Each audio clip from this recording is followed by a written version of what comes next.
Welcome to the Story Pillow, your cozy destination for timeless tales and peaceful moments. Tonight, we journey into Iron Hands, a classic from Grimm's fairy tales by the brothers Grimm.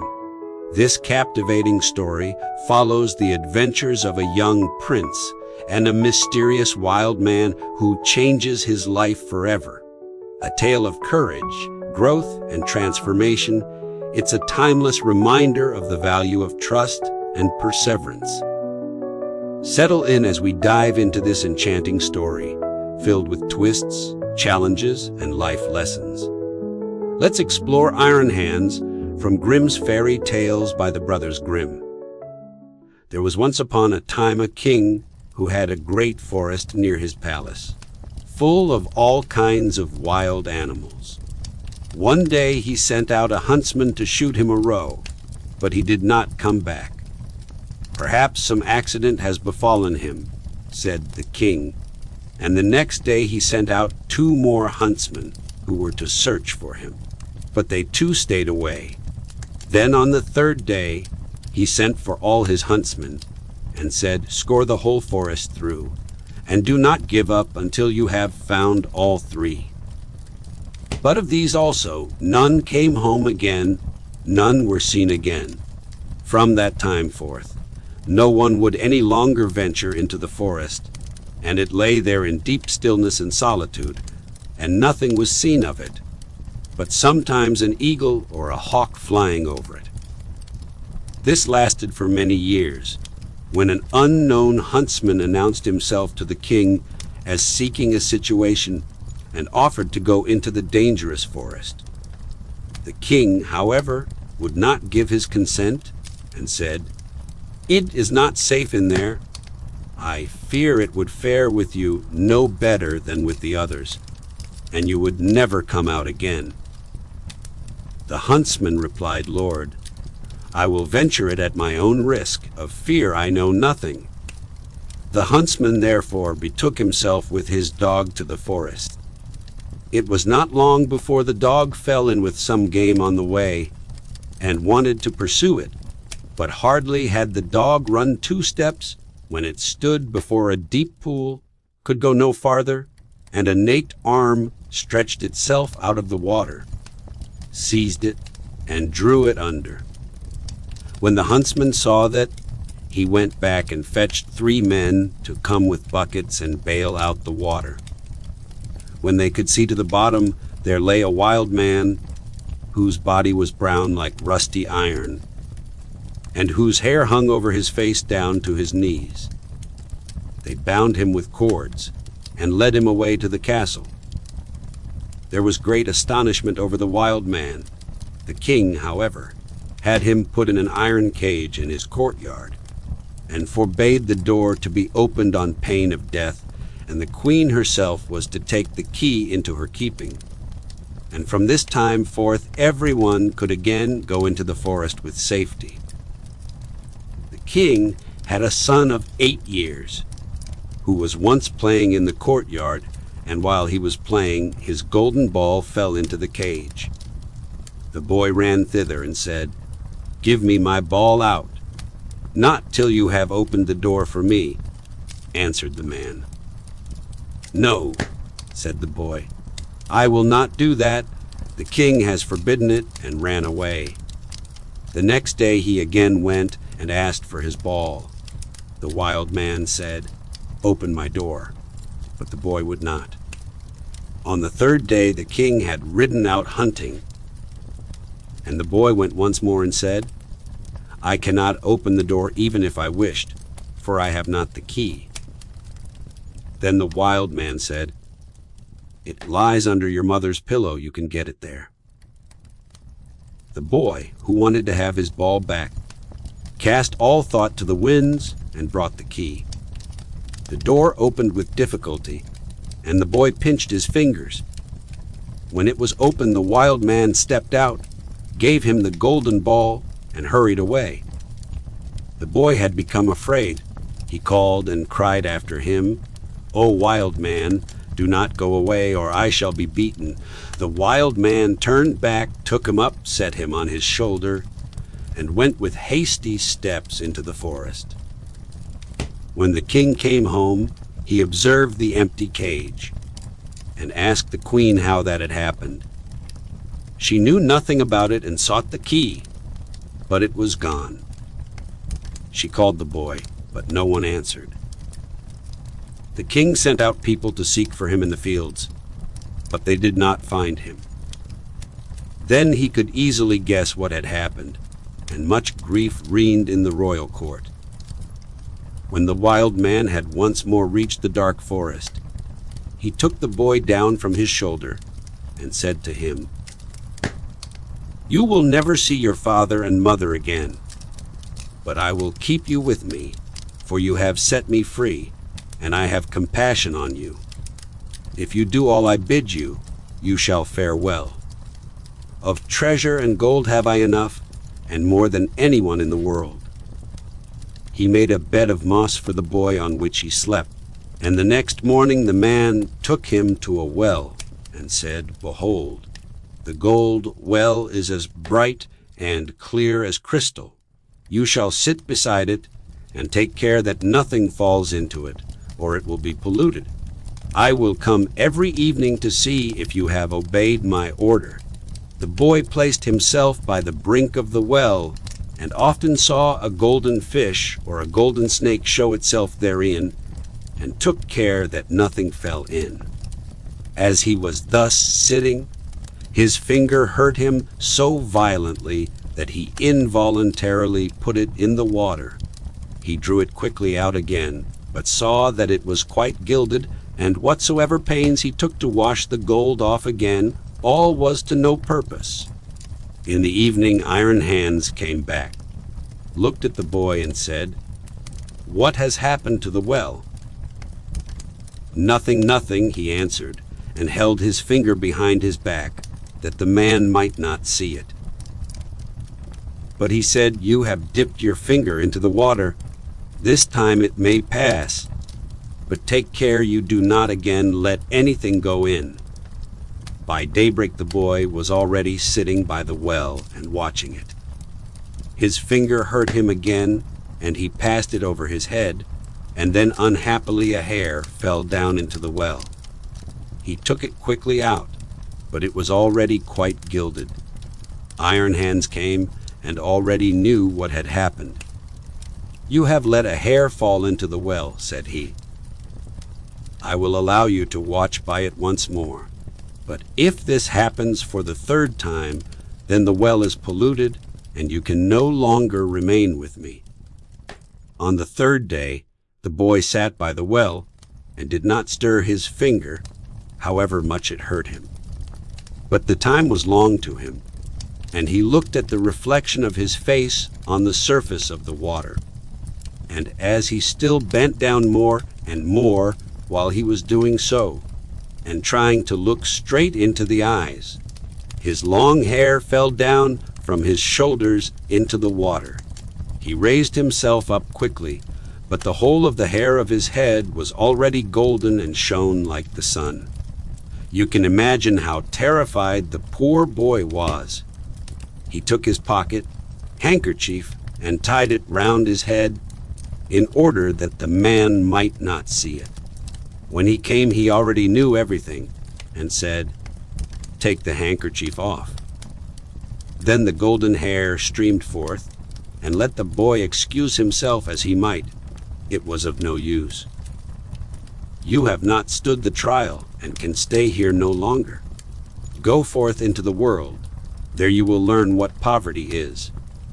But as you have not a bad heart, and as I mean well by you, there is one thing I will grant you. If you fall into any difficulty, come to the forest and cry, 'Iron Hands,' and then I will come and help you.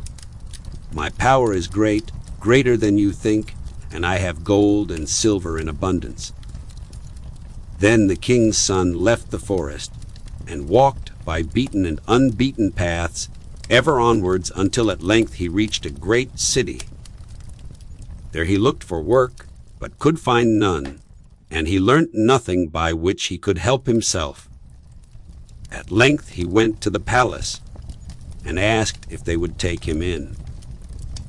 The people about court did not at all know what use they could make of him, but they liked him and told him to stay. At length the cook took him into his service and said he might carry wood and water and rake the cinders together. Once, when it so happened that no one else was at hand, the cook ordered him to carry the food to the royal table. But as he did not like to let his golden hair be seen, he kept his little cap on. Such a thing as that had never yet come under the king's notice, and he said, "When you come to the royal table, you must take your hat off." He answered, "Lord, I cannot. I have a bad sore place on my head." Then the king had the cook called before him and scolded him, and asked how he could take such a boy as that into his service, and that he was to send him away at once. The cook, however, had pity on him, and exchanged him for the gardener's boy. And now the boy had to plant and water the garden, hoe and dig, and bear the wind and bad weather. Once in summer, when he was working alone in the garden, the day was so warm he took his little cap off that the air might cool him. As the sun shone on his hair, it glittered and flashed so that the rays fell into the bedroom of the king's daughter, and up she sprang to see what that could be. Then she saw the boy and cried to him, "O boy, bring me a wreath of flowers." He put his cap on with all haste, and gathered wild field flowers and bound them together. When he was ascending the stairs with them, the gardener met him and said, "How can you take the king's daughter a garland of such common flowers? Go quickly and get another, and seek out the prettiest and rarest." "Oh no," replied the boy, "the wild ones have more scent and will please her better." When he got into the room, the king's daughter said, "Take your cap off. It is not seemly to keep it on in my presence." He again said, "I may not, I have a sore head." She, however, caught at his cap and pulled it off, and then his golden hair rolled down on his shoulders, and it was splendid to behold. He wanted to run out, but she held him by the arm and gave him a handful of ducats. With these he departed, but he cared nothing for the gold pieces. He took them to the gardener and said, "I present them to your children. They can play with them." The following day the king's daughter again called to him that he was to bring her a wreath of field flowers, and then he went in with it.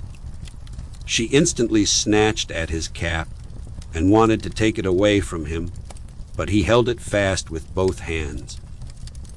She again gave him a handful of ducats, but he would not keep them, and gave them to the gardener for playthings for his children. On the third day things went just the same. She could not get his cap away from him, and he would not have her money. Not long afterwards, the country was overrun by war. The king gathered together his people, and did not know whether or not he could offer any opposition to the enemy, who was superior in strength and had a mighty army. Then said the gardener's boy, "I am grown up, and will go to the wars also. Only give me a horse." The others laughed, and said, "Seek one for yourself when we are gone. We will leave one behind us in the stable for you." When they had gone forth, he went into the stable and led the horse out. It was lame of one foot, and limped hobblety-jib. Nevertheless he mounted it, and rode away to the dark forest. When he came to the outskirts, he called Iron Hands 3 times so loudly that it echoed through the trees. Thereupon the wild man appeared immediately, and said, "What do you desire?" "I want a strong steed, for I am going to the wars." "That you shall have, and still more than you ask for." Then the wild man went back into the forest, and it was not long before a stable boy came out of it, who led a horse that snorted with its nostrils and could hardly be restrained, and behind them followed a great troop of warriors entirely equipped in iron, and their swords flashed in the sun. The youth made over his three-legged horse to the stable boy, mounted the other, and rode at the head of the soldiers. When he got near the battlefield, a great part of the king's men had already fallen, and little was wanting to make the rest give way. Then the youth galloped thither with his iron soldiers, broke like a hurricane over the enemy, and beat down all who opposed him. They began to flee, but the youth pursued and never stopped until there was not a single man left. Instead of returning to the king, however, he conducted his troop by byways back to the forest and called forth Iron Hands. "What do you desire?" asked the wild man. "Take back your horse and your troops, and give me my three-legged horse again." All that he asked was done, and soon he was riding on his three-legged horse. When the king returned to his palace, his daughter went to meet him and wished him joy of his victory. "I am not the one who carried away the victory," said he, "but a strange knight who came to my assistance with his soldiers." The daughter wanted to hear who the strange knight was, but the king did not know, and said, "He followed the enemy, and I did not see him again."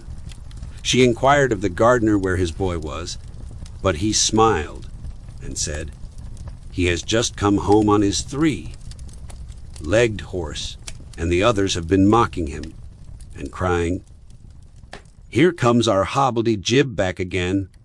They asked, 'Under what hedge have you been lying sleeping all the time?' So he said, 'I did the best of all, and it would have gone badly without me.' And then he was still more ridiculed. The king said to his daughter, 'We will proclaim a great feast that shall last for 3 days, and you shall throw a golden apple. Perhaps the unknown man will show himself.'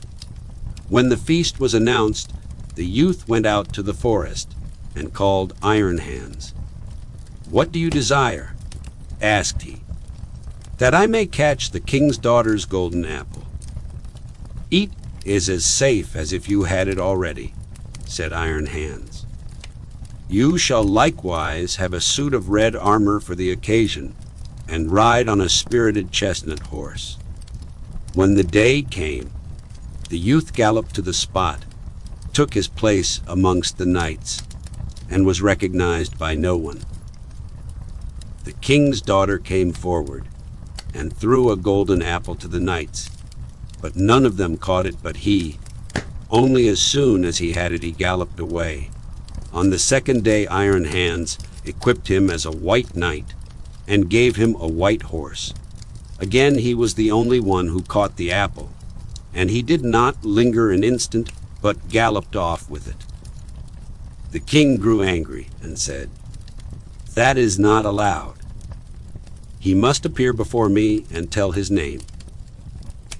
He gave the order that if the knight who caught the apple should go away again, they should pursue him, and if he would not come back willingly, they were to cut him down and stab him. On the third day, he received from Iron Hands a suit of black armor and a black horse, and again he caught the apple. But when he was riding off with it, the king's attendants pursued him, and one of them got so near him that he wounded the youth's leg with the point of his sword. The youth nevertheless escaped from them, but his horse leapt so violently that the helmet fell from the youth's head, and they could see that he had golden hair. They rode back and announced this to the king. The following day, the king's daughter asked the gardener about his boy. "He is at work in the garden. The queer creature has been at the festival too," and only came home yesterday evening. He has likewise shown my children 3 golden apples, which he has won. The king had him summoned into his presence, and he came and again had his little cap on his head. But the king's daughter went up to him and took it off, and then his golden hair fell down over his shoulders, and he was so handsome that all were amazed. Are you the knight who came every day to the festival, always in different colors, and who caught the 3 golden apples?" asked the king. "Yes," answered he, "and here the apples are." And he took them out of his pocket and returned them to the king. If you desire further proof, you may see the wound which your people gave me when they followed me. But I am likewise the knight who helped you to your victory over your enemies. If you can perform such deeds as that, you are no gardener's boy. Tell me, who is your father?" "My father is a mighty king, and gold have I in plenty as great as I require." "I well see," said the king, "that I owe my thanks to you. Can I do anything to please you?" "Yes," answered he, "that indeed you can. Give me your daughter to wife." The maiden laughed and said, "He does not stand much on ceremony, but I have already seen by his golden hair that he was no gardener's boy." And then she went and kissed him. His father and mother came to the wedding and were in great delight, for they had given up all hope of ever seeing their dear son again. And as they were sitting at the marriage feast, the music suddenly stopped, the doors opened, and a stately king came in with a great retinue. He went up to the youth, embraced him, and said, "I am Iron Hands, and was by enchantment a wild man, but you have set me free. All the treasures which I possess shall be your property." And so, we've reached the end of Iron Hands. This story taught us about the power of kindness, courage, and the extraordinary bond between the young prince and the wild man. Together, they overcame trials and found happiness in the end. Thank you for joining us tonight. If you enjoyed this tale, don't forget to return for more timeless stories. Until next time, sweet dreams and good night.